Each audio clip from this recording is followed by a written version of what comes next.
campaign. Now, I personally think that this was a stroke of political genius. This was a huge risk no matter what political stripe you fall under, it really doesn't matter.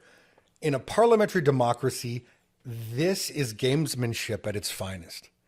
Because in a parliamentary democracy, you can call an election as the leader whenever you want. You have that opportunity. We don't have set election dates. And thank God for that, by the way, because quite honestly, if you look at this US system where they're in perpetual campaign mode, they're constantly campaigning. Like as soon as they lose the election, they're already like, well, who's going to be the leader? And it never stops versus Doug Ford calling one now and say, hey, we're having an election 4 weeks. Yeah. The difference is A, it doesn't take over everybody's time, and B, it saves millions upon millions of dollars in campaigning. Yeah. So with that said, he calls this campaign, he calls it for 4 weeks. He calls it in the middle of February. And he calls it when there's this whole shitstorm going on. You've got the Trump stuff going on. You got Justin Trudeau stepping down. And then there's a liberal leadership race. And this is all at the federal level. There's infighting within the liberals. In the midst of all of this, he says, yeah, I'm going to call a campaign. I'm going to call an election, excuse me.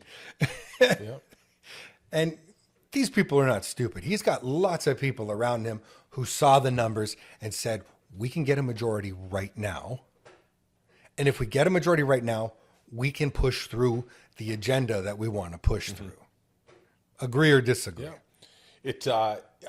So I agree that, politically it made absolute sense. I agree. It was very quiet. I think the candidates who won or were looking to win put in about as little effort as they could to campaign.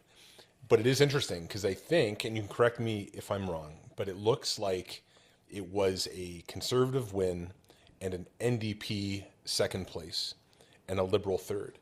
And that tells me that, again, like we have two polarized groups. Voter turnout wasn't very high.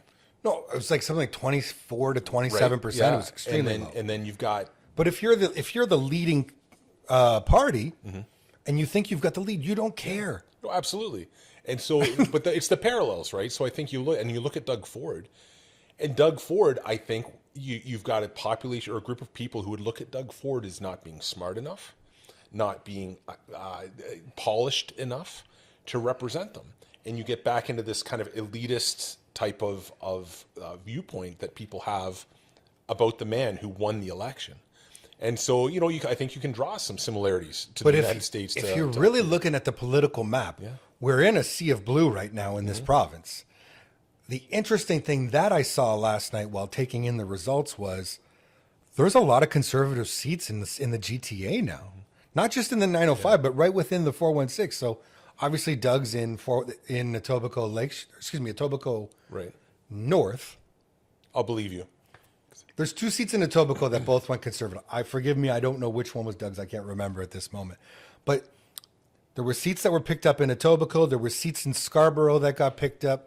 This is what I would call the Toronto proper, as opposed to, they quite often will say the 905 went blue, but the inner city didn't.